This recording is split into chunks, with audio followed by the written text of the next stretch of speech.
On June 17, 1977, in the Notre Dame Maintenance Archives, an organ restoration specialist named François Mercier examined hydraulic diagrams for the cathedral's 1733 organ installation. Dust moved through the single overhead lamp's light. The air smelled of old paper and machine oil from nearby workshops. He was documenting historical wind supply systems for a restoration project. Routine technical work establishing how bellows once powered the massive instrument. The diagrams showed something unexpected. The organ's wind system didn't just supply air to pipes. It connected to a network of channels running through cathedral walls.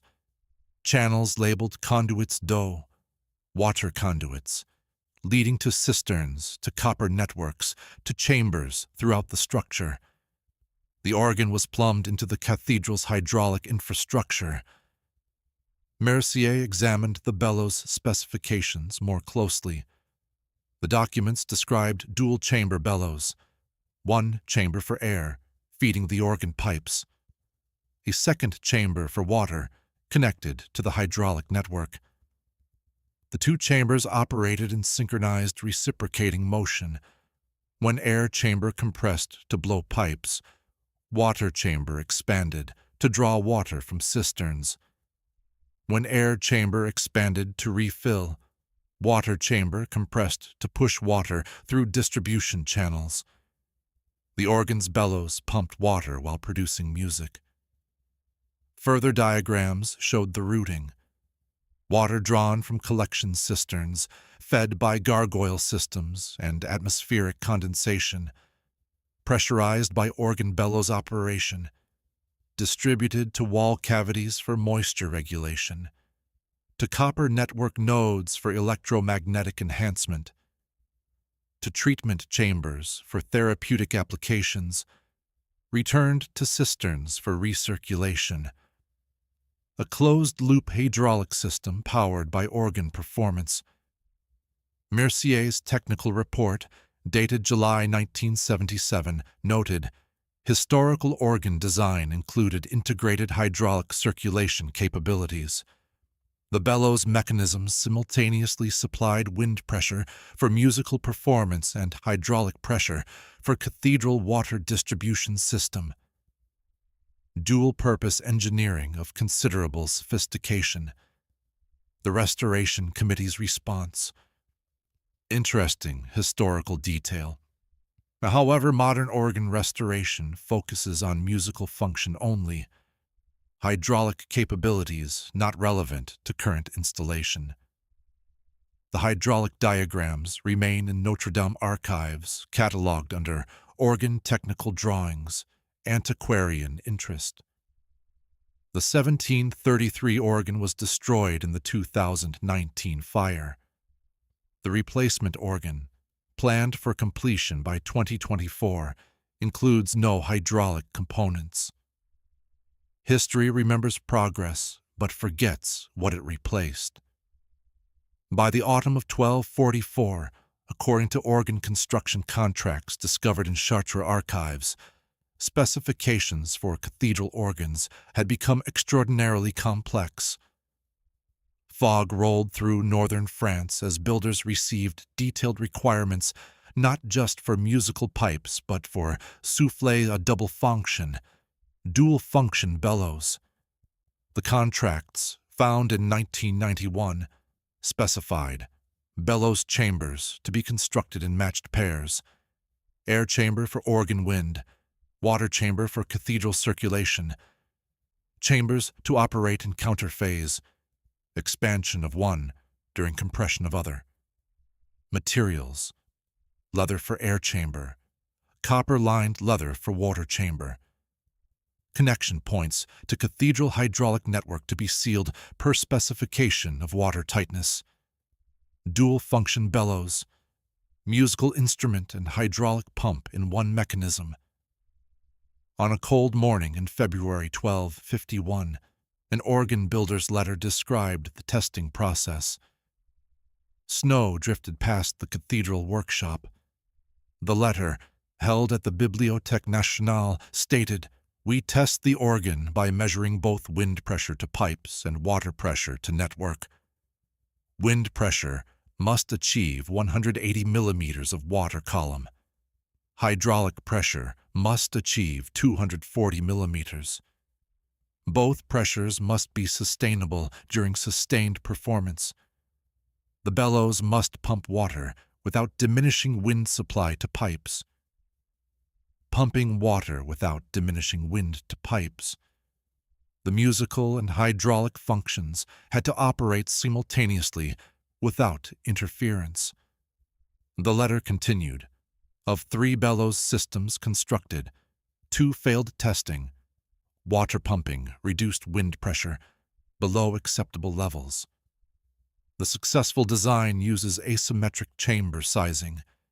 Air chamber 40% larger than water chamber, allowing adequate wind pressure while maintaining hydraulic circulation." Shadows lengthened across 14th century Europe as organ installation became standard in Gothic cathedrals. A guild manual from 1327 documented the hydraulic integration requirements. Organ bellows to connect to cathedral water system at designated points. Flow rate minimum, 12 liters per hour during continuous performance. Connection to copper network nodes required. Cistern return line to be verified for proper circulation, 12 liters per hour.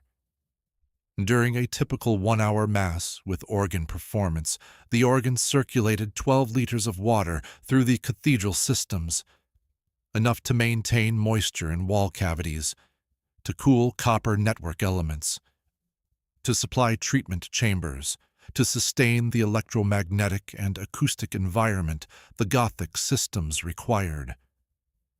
Heat shimmered above Vienna in the summer of 1682, when an engineer examined the organ installation at St. Stephen's Cathedral. His report described discovering, behind the organ case, concealed from public view, a complex arrangement of pipes and valves. Some pipes carry wind to organ stops. Others carry water from bellows to cathedral network. The water pipes, constructed of lead-lined wood, branch throughout the building, connecting to previously documented but unexplained wall channels. Previously documented but unexplained wall channels. The channels, whose purpose had been mysterious, suddenly had a source: the organ's hydraulic output. Coal smoke drifted through London in 1843, when restoration work exposed the hydraulic mechanisms within Westminster Abbey's organ. Workers discovered the bellows included copper-lined water chambers with inlet and outlet valves, pressure relief systems, and connections to networks running behind walls. A foreman's report noted, "Upon examination, the water chamber mechanisms are as sophisticated as the air chambers, perhaps more so. The valves are precisely machined, the seals are multiple-layer leather and copper. The pressure regulation systems include weighted relief valves maintaining 200 to 250 millimeters constant pressure. Someone engineered these systems with the same care given to musical components." Rain fell in slow drops on a morning in 1867, when a physicist in Paris calculated the hydraulic work performed by Notre Dame's organ. His analysis, preserved in notebooks, bellows stroke volume, approximately 800 liters air, 600 liters water per full compression cycle. Performance tempo, approximately 60 compression cycles per hour during typical Mass. Total water circulation, 36,000 liters per hour, far exceeding the 12 liters minimum specified in medieval contracts.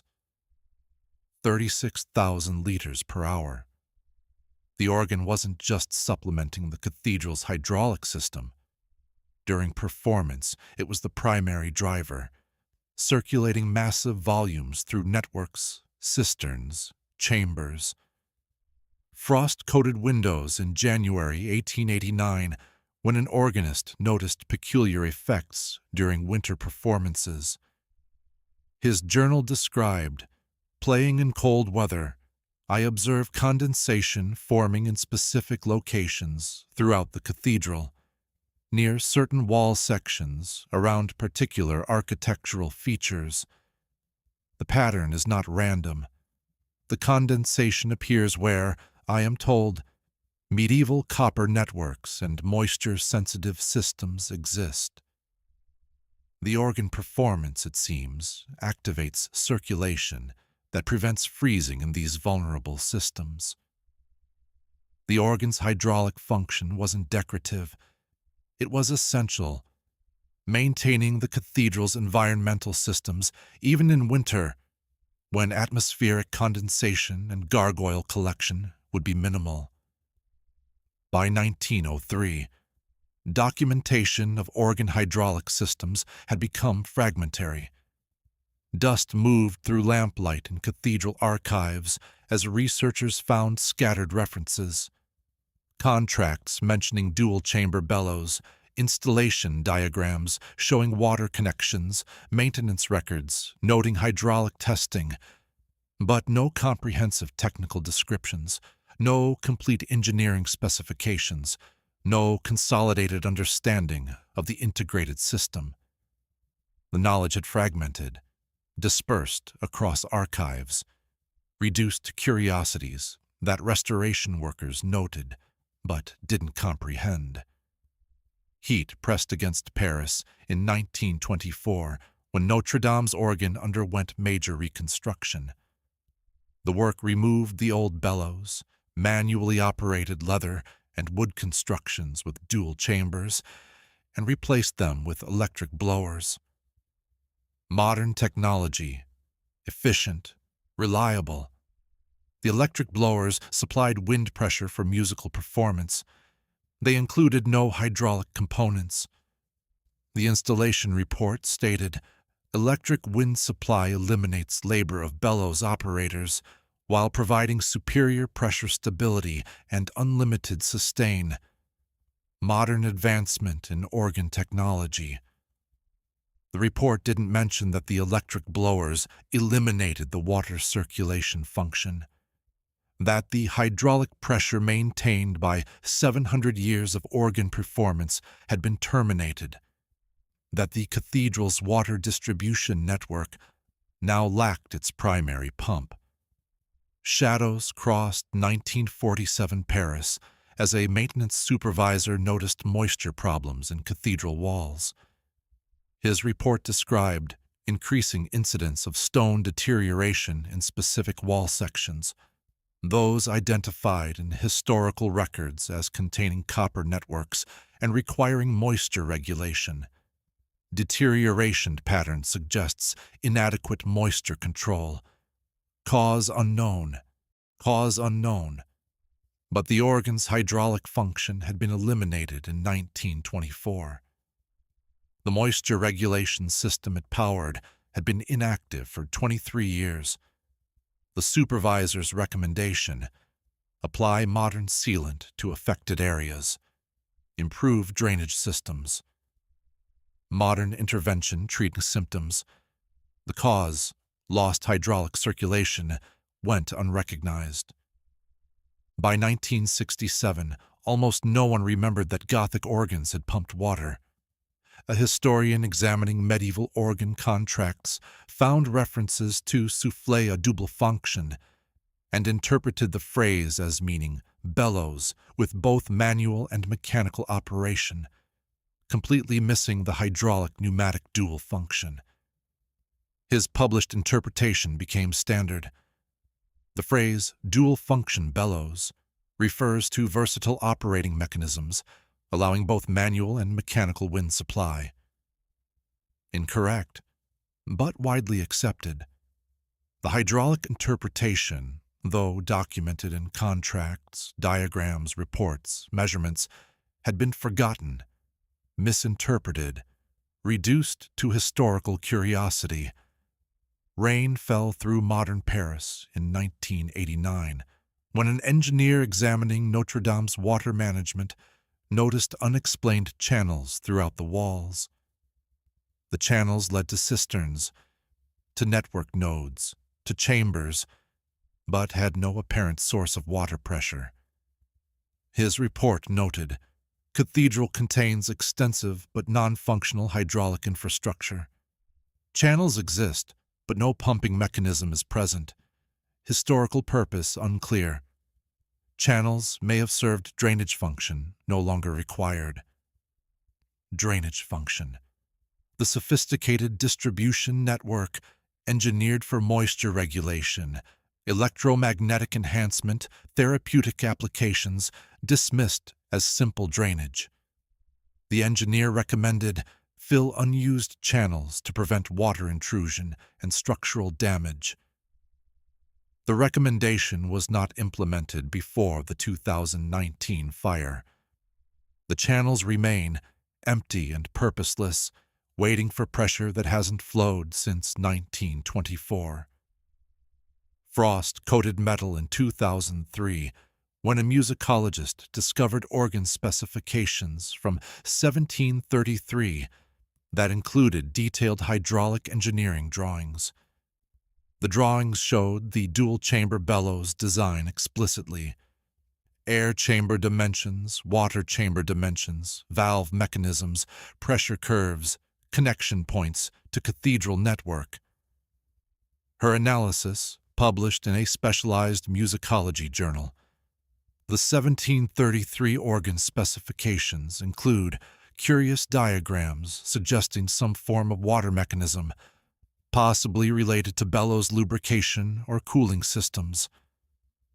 Bellows lubrication or cooling. The comprehensive hydraulic circulation network reduced to hypothetical mechanical maintenance feature. The paper received minimal attention. The hydraulic diagrams were catalogued as technical drawings of uncertain purpose. Heat shimmered above Paris in April 2019 as fire consumed Notre Dame. The organ installed in 1733 and reconstructed in 1924 survived the flames. But smoke damage, water from firefighting, structural stress from heat, all required complete restoration. The restoration presented an opportunity to study the organ's original design, to examine the 1733 hydraulic components that had survived into 1924, to understand the water circulation capabilities. But the electric blowers installed in 1924 had already eliminated the hydraulic mechanisms. The 2019 fire damaged an organ that had, for 95 years, functioned solely as a musical instrument, its hydraulic capabilities long since removed. Coal smoke, metaphorically, drifted through post-fire restoration planning as decisions were made. The new organ, planned for 2024 installation, would use modern electric wind supply. Efficient, reliable, musically performance optimized. No dual-chamber bellows, no water circulation, no hydraulic pressure to cathedral networks that haven't flowed in a century. The restoration will return the organ to musical function. It will not restore the hydraulic function the organ maintained for 690 years, from 1234 to 1924. If history is written by survivors, who erased the rest? Today, Notre Dame stands rebuilding, scaffolding surrounding the structure, workers restoring the cathedral to its former grandeur. The new organ is being constructed in workshops, its pipes crafted with precision, its wind system engineered for optimal musical performance. Almost none involved in the project know that medieval organs pumped water. Almost none know the bellows operated dual chambers, circulating 36,000 liters per hour during performance. Almost none know the organ was the cathedral's primary hydraulic pump, maintaining moisture regulation, cooling copper networks, supplying treatment chambers, sustaining the electromagnetic and acoustic environment. Almost none know that empty channels throughout Notre Dame's walls once carried water pressurized by organ performance, channels now dry for a century, their purpose forgotten, their function dismissed as historical drainage systems. The evidence survives. The 1,244 contracts specifying dual-function bellows, the 1,251 builder's letter describing simultaneous wind and hydraulic pressure testing, the 1327 Guild Manual requiring 12 liters per hour circulation, the 1682 Vienna Report discovering concealed water pipes, the 1843 Westminster findings revealing sophisticated water chamber mechanisms, the 1867 calculation of 36,000 liters per hour circulation, the 1889 Winter Journal, noting condensation patterns matching network locations, the 1733 hydraulic engineering diagrams, the 1924 installation report eliminating hydraulic components, the 1947 moisture deterioration in walls after hydraulic cessation, the unexplained channels throughout cathedral walls. What survives less clearly is integrated understanding. The organs produced music. This is celebrated, documented, preserved in every restoration.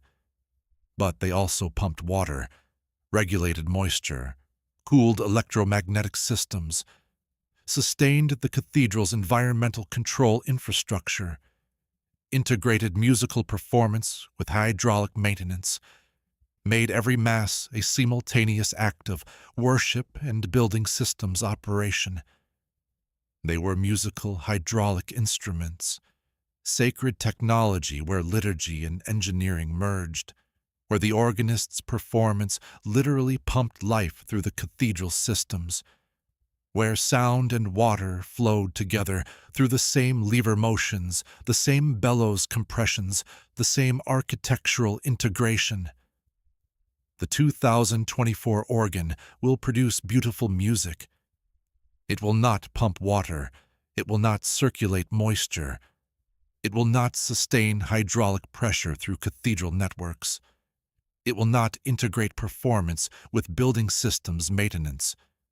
It will be an instrument. It was infrastructure.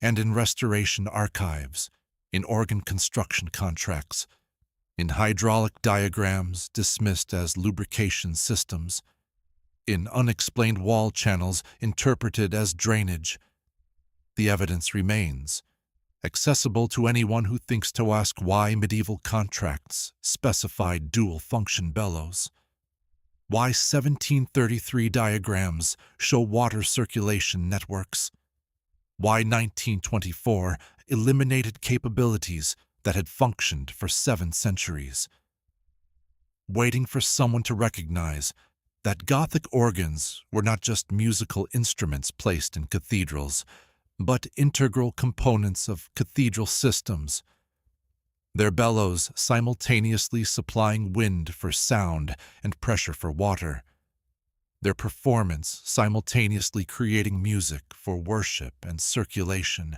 for moisture regulation, their dual function encoding medieval understanding that building systems could be beautiful, that infrastructure could be sacred, that the same mechanism could serve both aesthetic and practical purposes without compromise to either. The new organ will be installed. Notre Dame will reopen. Music will fill the vaulted spaces again, beautiful and sacred, and the water will not flow, will not circulate through copper networks, will not regulate moisture in walls, will not cool electromagnetic nodes, will not supply therapeutic chambers, will not maintain the hydraulic infrastructure that medieval builders designed. that 7 centuries of organists unknowingly sustained through their performance, that electric blowers silently eliminated in 1924, that modern restoration will not even recognize as lost. Yes, dear listeners, our video ends here. I will continue to develop my research and produce videos. You can write your questions and suggestions below. Thank you for your support and comments.